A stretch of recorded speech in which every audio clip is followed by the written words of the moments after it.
এই ছেলে, এখানে তোমাকে আর একটা কথা বলে রাখছি, তুমি মনে রেখো। তুমি কথাকে উল্টে ধরিও না। আজকে তুমি ঢাকা সাভারের কথা উল্টে ধরেছ, তোমার ভুল হয়েছে, তুমি ভুল শুনেছ। আমি বলেছি টিভিতে আন্তর্জাতিক খেলা ক্রিকেট ফুটবল দেখা তো বহু দূরের কথা। আমি বলেছি আন্তর্জাতিক খেলা টিভিতে দেখা তো বহু দূরের কথা, আন্তর্জাতিক খেলার গল্প যেখানে চলে সেখানে বসে থাকাও হারাম। দেখি কোন মায়ের বেটা এই ফটোকে উল্টে ধরতে পারে। আর তোমার বাড়ির উপরে, 5 তলা বাড়ির উপরে অনেকগুলি পতাকা, তার একটা হচ্ছে ব্রাজিলের পতাকা। তুমি ব্রাজিলকে চিনো কে? তুমি কি ব্রাজিলকে চিনো কে? আচ্ছা, তুমি কি কোনোদিন ভেবেছো ব্রাজিলকে? আচ্ছা, তোমার বিদ্যা তো নেই, তোমার কি একটু বুদ্ধিও নেই? তুমি কি মানুষই নও? রাজশাহী চাঁপাইনবাবগঞ্জের ভাষাতে তুমি কি অমানুষ? তোমার ভিতরে কি কোনো মানবতাই নেই? ওরা ইহুদি, ওরা খ্রিস্টান, ওরা ইহুদি, ওরা খ্রিস্টান। শোনো, যদি তারা শোনে যে তুমি পায়খানায় পড়ে গেছ তাহলে অট্ট হাসি দিবে। আর যদি তোমাকে পাশে পাই তাহলে তোমার মাথার উপরে লাথি মারবে। আর যদি তোমাকে পাশে পাই তাহলে আরো 3 বালতি পায়খানা তোমার মাথার উপরে দিয়ে দেবে।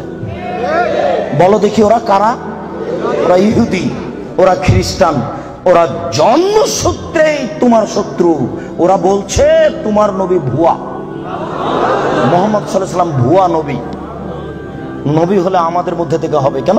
ইব্রাহিম আমাদের, সুলাইমান আমাদের, দাউদ আমাদের, মুসা আমাদের, ঈসা আমাদের, ইয়াকুব আমাদের, ইউসুফ আমাদের, সব নবী আমাদের।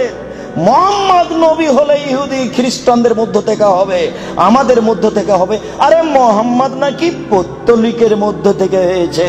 ছি ছি ছি ছি ছি, এ কেন নবী হবে? ছি ছি ছি ছি ছি, এ ভুয়া নবী। তুমি তার পতাকা মাথার উপরে তোলো কাপুরুষ। তোমার বিদ্যাকে আমি কবর দিতে এসেছি, তুমি মনে রেখো তোমার আমি কিছু না কিছু উপকার করবই করবো ইনশাআল্লাহ। শুনুন, দুনিয়াতে কিছু পাপ আছে মানুষ না করে পাপী। ফুটবল ক্রিকেট র্যাকেট খেলা যায় ওই সময়তে যখন টাকার হারজিত থাকবে না, শরীর চর্চা থাকবে, তখন যায়। ফুটবল ক্রিকেট র্যাকেট ভলিবল এগুলো খেলা যাবে ওই সময়তে যখন টাকার হারজিত থাকবে না, শরীর চর্চা হবে।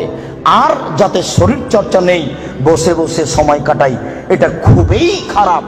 চৌসাক, ছক্কা, লুডু, দাবা, পাঞ্জা, ক্যারাম বোর্ড, তাস, গেমস, এইসব খেলায় যদি কেউ অংশগ্রহণ করে তাহলে সে তার হাতকে শরীর শুকুরের রক্তের মধ্যে ডুবিয়ে দিয়েছে। মুহাম্মদ সাল্লাল্লাহু আলাইহি ওয়াসাল্লাম বলেন, মান লাইবা বিনারদি শির ফাকাদাত খালায়াদাহু বিদামি খিনজির। কেউ যদি চৌসাক, ছক্কা, লুডু, দাবা, পাঞ্জা, ক্যারাম বোর্ড, তাস, গেমস এই ধরনের খেলায় অংশগ্রহণ করে সে তার হাতকে শরীর শুকুরের রক্তের মধ্যে ডুবিয়ে দিয়েছে।